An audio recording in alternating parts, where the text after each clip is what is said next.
పూర్తి క్వాలిటీ పైన నాకు నమ్మకం. అంటే అంత మంచి టెక్నాలజీ ఉంది విశాఖ. కొంతమంది లీడర్షిప్ వల్ల దెబ్బతిన, అది నిర్మలా సీతారామన్ గారితో కూడా చర్చ జరిగింది.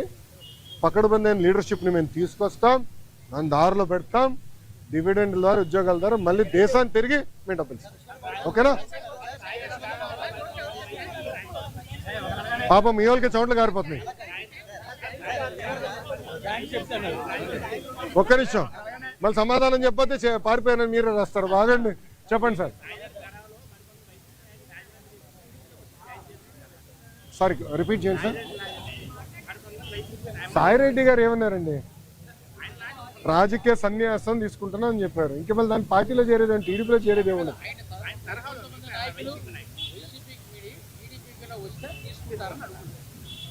అది case by case we will decide. ఎందుకంటే మా కార్యకర్తలను ఇబ్బంది పెట్టిన నేను ఎందుకు తీసుకుంటా? మా కార్యకర్తల పైన కేసులు పెట్టిన వాళ్ళు ఎందుకు తీసుకుంటా?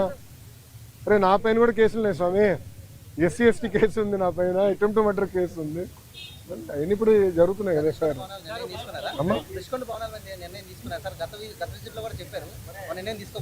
తీసుకోవాలమ్మా. ప్రజలకు ఓపెన్ చేయమంటారా? చూడాలేమో ప్రజలు కూడా. ఒక 3 నెలలు ఓపెన్ చేద్దాం.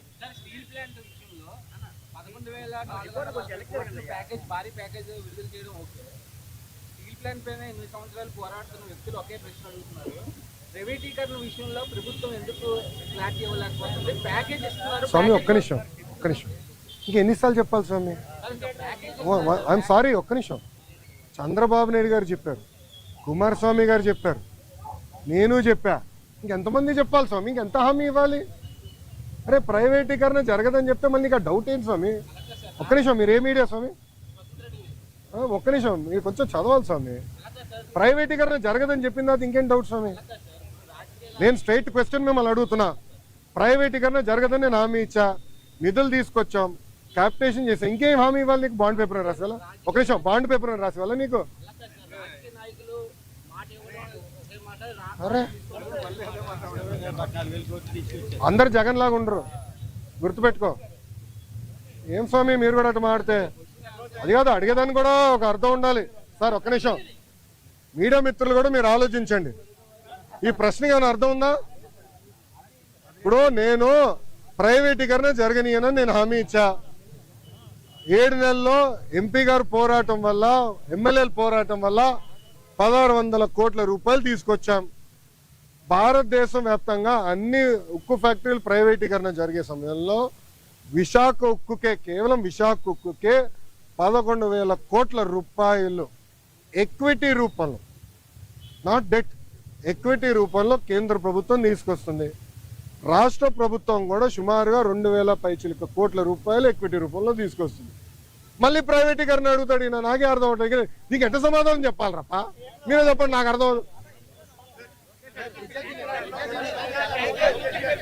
ఒక నిమిషం, నేను చాలా స్పష్టంగా దీని గురించి చెప్పదలుచుకున్నాను.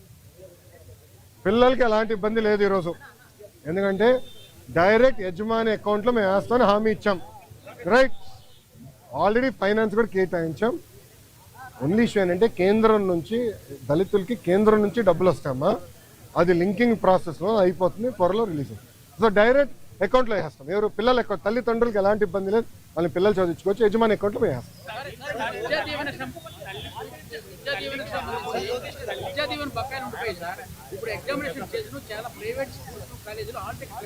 ఒక నిమిషం, ఎవరు ఇవ్వట్లేదు నాకు చెప్పండి, కఠినంగా యాక్షన్ తీసుకుంటా. ఒక నిమిషం, నేను యాక్షన్ తీసుకుంటా. ఒక నిమిషం, నేను యాక్షన్ తీసుకుంటా. ఒక్క నిమిషం అమ్మా, నేను పూర్తి చేయనండి సార్. ఆగండి సార్. సార్ మీరు వినండి.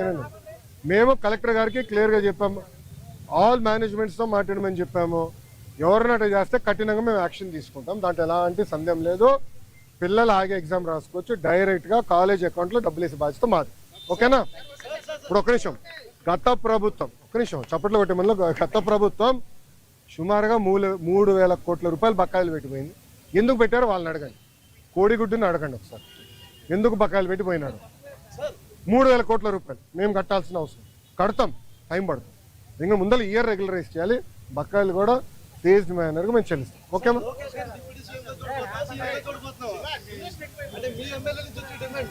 తెలుగుదేశం పార్టీ కార్యకర్తగా చూస్తున్నాను. అంతే, నాకు అవసరం లేదు అనా. ఒక్క నిమిషం. చంద్రబాబు నాయుడు గారు నాకు ఏ బాధ్యత ఇచ్చినా అహర్నిశలు నేను కష్టపడతా, పని చేస్తా, పార్టీని బలోపేతం చేస్తా. అంతేగాని పార్టీకి చెడ్డ పేరు మటుకు నేను తీసుకురాను. మీరు చూశారు, పాదయాత్రకి వెళ్ళా. నా వల్ల పార్టీకి ఏనాడు ఒక ఇబ్బంది కలగదు. నేను ఒక క్రమశిక్షణతో పార్టీ నాకు ఇచ్చిన ప్రతి బాధ్యత నేను నెరవేరుస్తాను, కట్టుబడి ఉన్నా. కొత్త కమిటీల్లో నేను కూడా ఒక చర్చ చేస్తున్నా, రేపు పాలిట్ బ్యూరోలో డిస్కస్ చేస్తున్నా. ఒక వ్యక్తి ఒక పదవిలో 3 టర్ముల కన్నా ఎక్కువ ఉండకూడదు. నేను వ్యక్తిగతంగా నమ్ముతాను. అది నా వ్యక్తిగత అభిప్రాయం, పార్టీ అభిప్రాయం కాదు, నాయకుల అభిప్రాయం కాదు, నా అభిప్రాయం, లోకేష్గా నా అభిప్రాయం. నేను కూడా ఈసారి నేషనల్ జనరల్ సెక్రటరీగా ఉండకూడదని నేను భావిస్తాను. ఎందుకంటే 3 టర్ములు నేను అక్కడనే ఉంటున్నాను. వేరే వాళ్ళు కూడా అవకాశం